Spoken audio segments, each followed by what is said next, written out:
Hello everyone. मैं आज आपको मानसून और जलवायु वाला टॉपिक समझाऊंगी। मुझे पता है कि मुझे इतना समझाना नहीं आता है क्योंकि मैं भी आपकी तरह एज ए स्टूडेंट हूँ जो गवर्नमेंट एग्ज़ाम की प्रिपरेशन कर रही हूँ। बट मुझे पता है कि हम जब स्कूल में थे तो जब टीचर पढ़ाते थे हमें कुछ समझ नहीं आता था, लेकिन हमारा जो फ्रेंड होता था वो 2 मिनट के अंदर जो समझाता था हमें पूरा समझ आता था। देन मैं भी आपको यही ट्राई करती हूँ कि मैं अच्छा समझा सकूँ एज ए फ्रेंड। आप मुझे अपना दोस्त समझ सकते हो। ओके, सो स्टार्ट करते हैं। सबसे पहले ये देखते हैं कि मानसून होता क्या है। मानसून शब्द की उत्पत्ति अरबी भाषा के शब्द मौसिन से हुई है।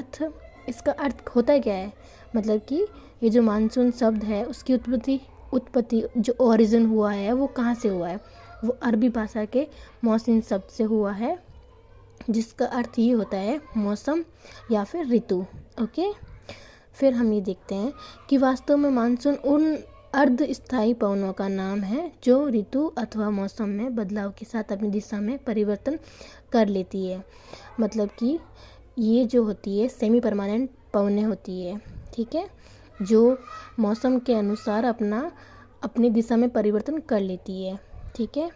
और ये वर्ष के 6 महीने जो लैंड एरिया है वहाँ से वाटर एरिया की तरफ चलती है, और वर्ष के 6 महीने तक ये मानसून पवनें जो होती है वो जल से स्थल की ओर चलती है, ठीक है। फिर सर्वप्रथम अल मसूदी नामक यात्री ने इन पवनों का अध्ययन किया था, ठीक है, और इनकी दिशा परिवर्तन की जानकारी दी थी। मानसून से प्रभावित क्षेत्रों में उष्णकटिबंधीय मानसून जलवायु पाई जाती है, ठीक है। भारत, दक्षिणी चीन, उत्तरी Australia, Myanmar, Thailand, Laos, Cambodia, Vietnam, दक्षिणी एशिया, दक्षिणी पूर्वी एशिया, उत्तरी ऑस्ट्रेलिया, इन जो प्रभावित क्षेत्र है ये प्रभावित क्षेत्र हैं जिसके अंदर उष्णकटिबंधीय मानसून जलवायु पाई जाती है, ठीक है। मानसून जलवायु की विशेषता: वर्षा का अधिकतम भाग लगभग 75 to 80% जो इसका भाग है वो ग्रीष्म ऋतु में प्राप्त होता है, ठीक है। मानसून से प्रभावित क्षेत्रों में उष्णकटिबंधीय पतझड़ वनस्पति पाई जाती है, और उष्णकटिबंधीय पतझड़ वनस्पति को मानसून वनस्पति भी कहते हैं, ठीक है। अब मैं आपको ये बताती हूँ कि मानसून से संबंधित जो सिद्धांत दिए हैं, जो परिकल्पनाएं हैं वो बताती हूँ मैं आपको। इसके अंदर दो थ्योरी है जो बहुत फेमस है।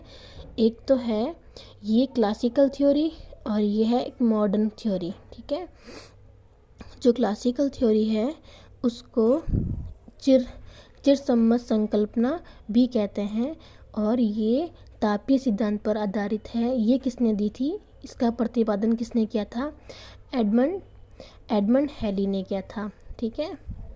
और जो आधुनिक परिकल्पना है, जो संकल्पना है, वो परिकल्पना है उसके अंदर ITCZ सिद्धांत है, और ये किसने दिया था? फ्लोन के द्वारा दिया गया था 1950 के अंदर दिया गया था, ठीक है। दूसरा है हमारा जेट स्ट्रीम सिद्धांत, जो उपोष्ण कटिबंधीय पछुआ जेट स्ट्रीम और उष्ण कटिबंधीय पूर्वा जेट स्ट्रीम के अंदर बांटा गया है। जो पछुआ वाला है वो MTN ने दिया था, और जो पूर्वा जेट स्ट्रीम है वो P कोटेश्वरम ने दिया था, ठीक है। थर्ड वन इज़ अल्निनो, और fourth one is La Nina, fifth one is हिंद महासागरीय द्विध्रुव, ठीक है। इसके आगे का पार्ट देखने के लिए पार्ट 2 में विजिट करें, जो मैं कल अपलोड करूँगी।